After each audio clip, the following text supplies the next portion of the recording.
With that, I'm really pleased to introduce you to really the star of the show for the entire day, and this is why everyone came. Uh, I'm excited to introduce you to Nick Knauss, who's our canine handler based in Spokane, and his partner Finn, who's our muscle sniffing canine. I'll come over and give you the mic, and you can introduce yourself and tell us a little bit about what you do, Nick. All right, we'll see how he does. He's super calm right now, but that doesn't last long. So this is Finn, and just a little background on him. He's a rescue. Came out of Lafayette, Texas, and went through the Wounded Warrior Project. You can't tell now, but he is way too hyper, so he failed out of that real fast. But that works for us because we're trying to do up to 150 boats a day. So we need a dog with a lot of energy, a lot of hyperness there, with a really good drive. So that's what we're looking for in a working canine. He'll show that off here soon for you real quick.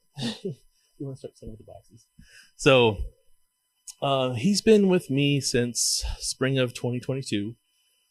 Before then, I don't think he's ever in a house. So he's come a long ways. He's off of a ranch, and it's a new experience for me and him.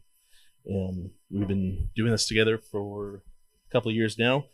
It only took him, I want to say 3 weeks to be fully trained and ready to go for zebra and quagga mussel. So the training is really quick. The trainer was more worried about the handler, which I was like, that's fair.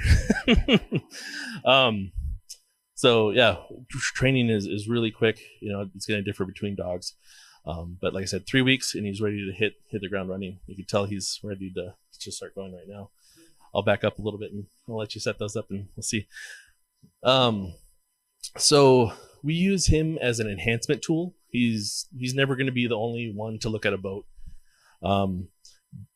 He makes the inspection process a lot quicker. So if we have, like today we had a 45-foot boat come through from Maryland in the Chesapeake Bay, which has mussels. So for Michaela and I to try to go through it and look for, maybe 100 mussels that are this big on a 45-foot long boat is going to take a while. He checked that boat with maybe 25 seconds. So it takes that long for him to walk around something and tell me if it's there. It'll be a little different because he knows what he's supposed to do when these boxes are being set up. But like if you were out there watching us, it looks like he is doing absolutely nothing. And sometimes I feel like that's a little bit of a problem. People are looking like, why is your dog just prancing around boats? So with canines, they have an alar fold up in their nostrils here. And so when they're breathing normally, they usually they're using roughly 20 million neurons to detect smell. And to give you kind of an idea, like as humans roughly use about 5 million neurons to detect smell. So he's already detecting at a much higher level. But once a dog becomes interested in a scent like that, they actually can change the pathway of the air and they start using 200 million neurons. So once he finds a scent that he's interested in, not necessarily mussels, but something he's interested in, his attitude changes drastically. And you'll see his head whip around and he'll run right to the mussels. So he already picked it up. No, we could do it and we'll switch him around too. But that's how fast he does it. So we'll try again. Yeah, you cheated. So his word to check a boat is find it. And that's when he knows the search is on. When he detects it, he should find it and then sit to alert. So he's not trained to bark. He will bark because he's crazy. But he's trained to sit. And I'm trained to see if that's actually him alerting or if he's bored or what's going on. So we'll test that and see how it works out here. Ready? Okay. Let you hold that. So he has a toy. He only gets that toy if he finds or if he does what I asked him to do. In this case, I'm going to ask him to check all of these. The one of them has a soft little muscle today, so we're going to see if we can tell it. Ready? You ready?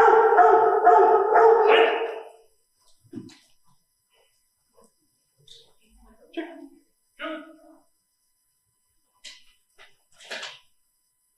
Good. Ready? So when I say show me, that's me wanting him to actually touch his nose to it. Sometimes on a larger vessel, he'll pick it up and knows where it's at, but people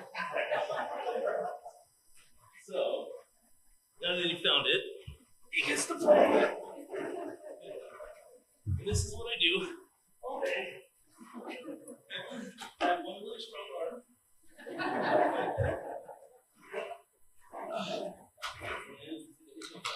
Which is why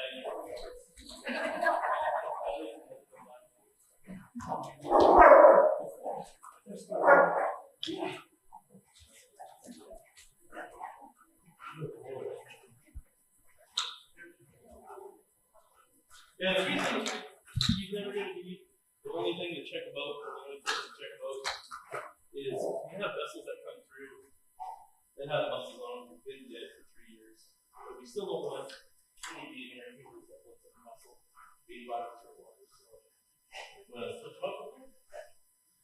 so we'll see how he does. He likes to try to make your teeth smart, so when you move over here so you can see.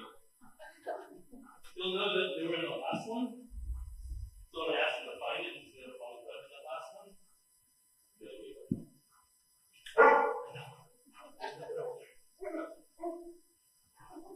One more time. One more.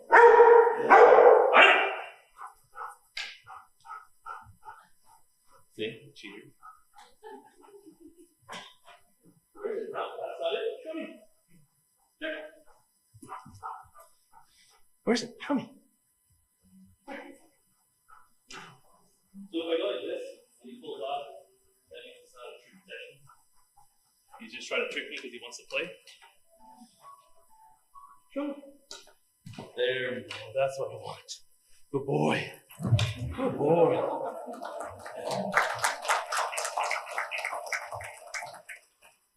And, he's a really powerful tool. But it's not a machine.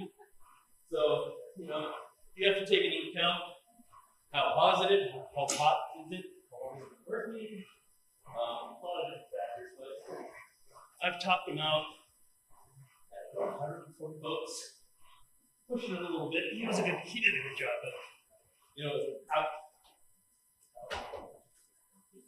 I said, it was about 90 degrees. We did 140 boats throughout the day, which is really impressive. Only train for zebra mussels and quad mussels. We could train, but we really don't want to with milfoil or anything else like that. We can find on a boat on a daily basis because deconning a boat would be an hour process.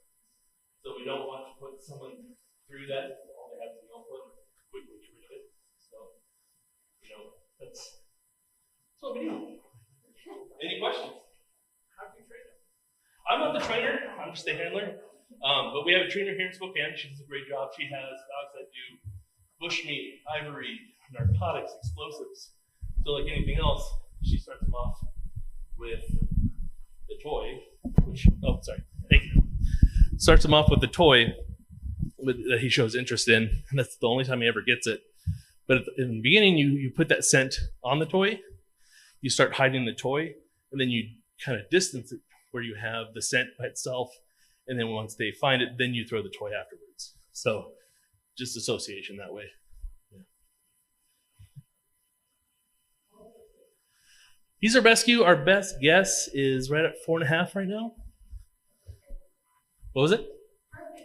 Yeah, no, he does well. And then, the nice thing with what we do, we're not tracking cougars or bears up and down mountains, so he can work well into his older ages as long as he's willing and wanting to. And you can see he really enjoys his job. Yeah.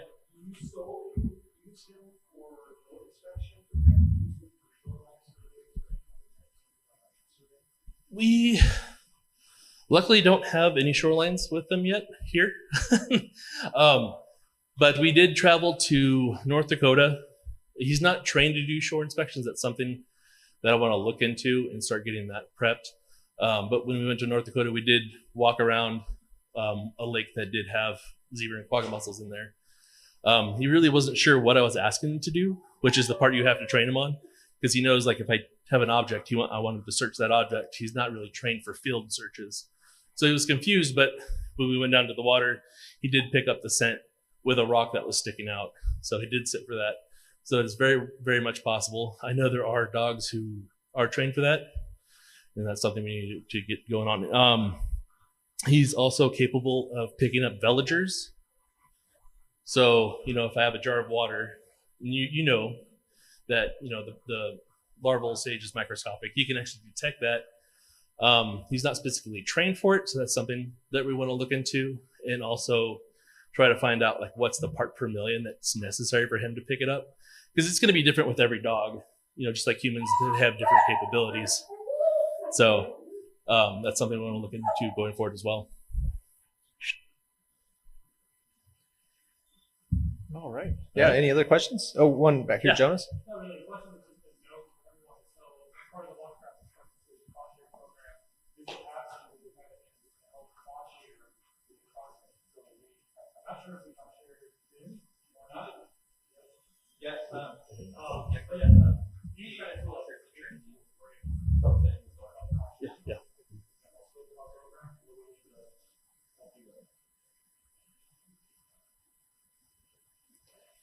All right. Well, let's hear it for Nick and Finn.